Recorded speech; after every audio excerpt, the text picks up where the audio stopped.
ناظرین السلام علیکم، آپ دیکھ رہے ہیں سیاست ٹی وی۔ عالمی خبروں میں آپ سب کے استقبال ہے، میں محمد صدیق۔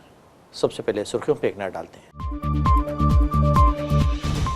اسرائیلی فورسز کی غزہ میں خیموں میں سوئے بے گھر افراد پر بمباری، ماں سمیت 6 افراد شہید۔ امریکہ اور ایران کے درمیان دوحہ مذاکرات ملتوی، ایران کا اعلان، مستقبل کے بارے میں نئی غیر یقینی صورتحال۔ ہندوستان امریکی تجارتی معاہدہ آخری مرحلے میں، سرجیو گون نے کوارڈ کانفرنس میں کیا بڑا دعویٰ۔ یورپ کے بعد امریکہ بھی خطرناک گرمی کی وارننگ جاری، مغربی امریکہ کے بڑے حصے میں جنگلات میں آگ لگنے کے خطرات۔ وینزویلا کے ہلاکت خیز زلزلے میں مرنے والوں کی تعداد 10,000 ہونے کا خدشہ، متاثرہ علاقوں میں امدادی سرگرمیاں جاری۔ جرمنی میں فائرنگ سے 6 افراد ہلاک، مشتبہ حملہ اور گرفتار۔ سرخیاں اب خبروں کی تفصیل پیش ہے۔ مسجد الحرام میں ہزاروں من عرق گلاب اور آب زمزم سے غسل کعبہ کی روح پرور تقریب منعقد ہوئی۔ مسجد الحرام میں غسل کعبہ کی روح پرور سالانہ تقریب کا انعقاد کیا گیا، جس میں غیر ملکی سفارت، مشائخ کار اور OIC اراکین، علماء اور دیگر اہم شخصیات نے شرکت کی۔ غسل کعبہ کی سالانہ تقریب میں خادم الحرمین شریفین کی نیابت کرتے ہوئے گورنر مکہ شہزادہ سعود بن مشل نماز فجر کے بعد غسل کعبہ کی تقریب میں شریک ہوئے۔ اس دوران زائرین کی محدود تعداد طواف میں مصروف رہی، جبکہ سیکورٹی کے سخت انتظامات کیے گئے تھے۔ اس کے علاوہ قصفے کی حفاظت کے پیش نظر غسل کے عمل کے دوران کعبے کے دروازے کے پردے کو اٹھا دیا گیا تھا، تاکہ کعبے کے اندر بآسانی رسائی حاصل کی جا سکے۔ امریکہ اور ایران کے درمیان منگل کو قطر کے دارالحکومت دوحہ میں ہونے والے مذاکرات ملتوی کر دیے گئے۔ امریکی صدر ڈونلڈ ٹرمپ نے اعلان کیا ہے کہ امریکہ اور ایرانی وفود دوحہ میں ملاقات کریں گے۔ اس اعلان کے چند گھنٹے بعد ایران نے کہا کہ اگلے چند دنوں تک امریکہ کے ساتھ کوئی بات چیت طے نہیں ہوگی۔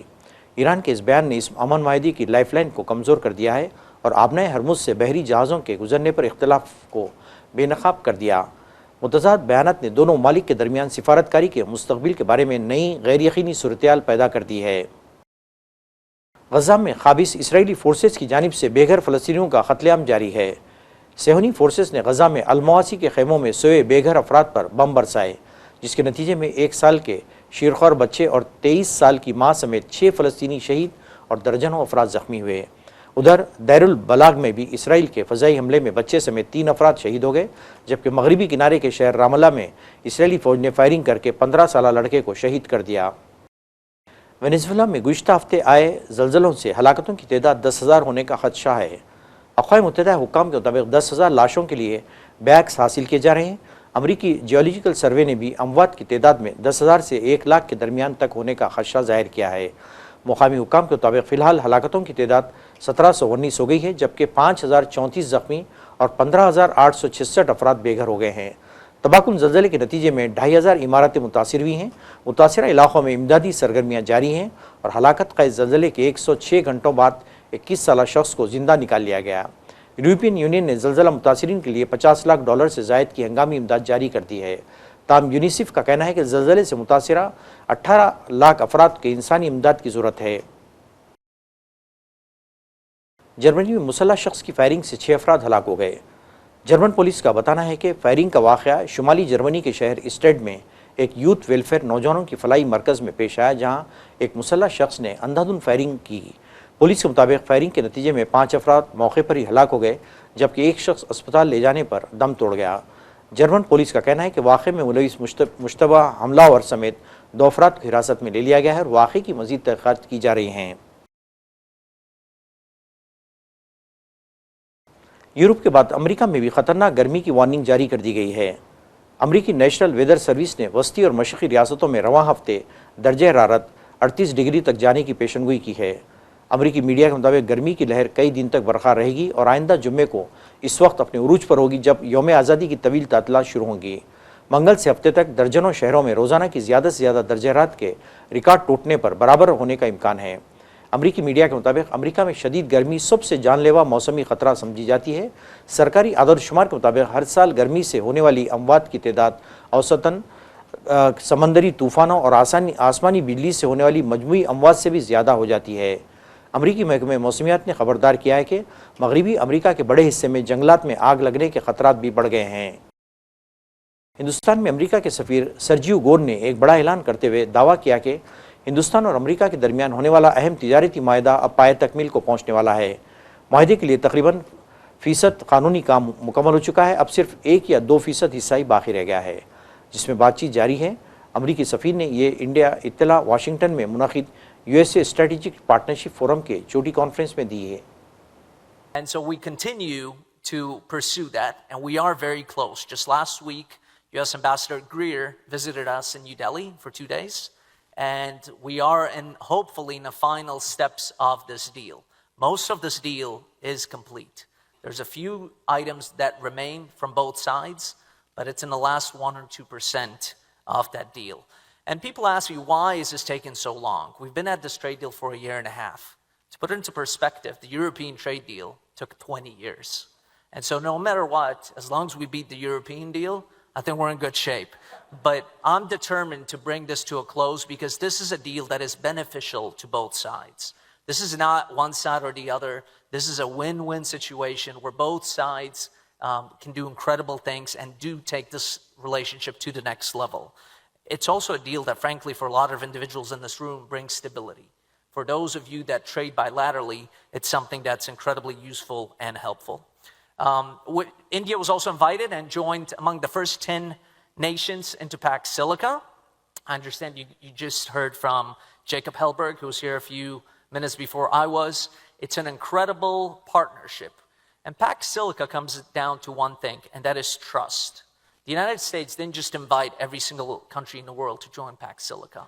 We're inviting individuals that we trust, that we can work with, and that can continue working with us in the future. In the 6 months that I've been in India, I've seen the incredible potential. And that incredible potential is in every sector. There's not a day that goes by that a new item pops up for our two countries to work together. You name the sector, and the United States and India can work together and take it to an incredible height. So whether that's AI, technology, defense, it's unlimited potential, as I like to call it.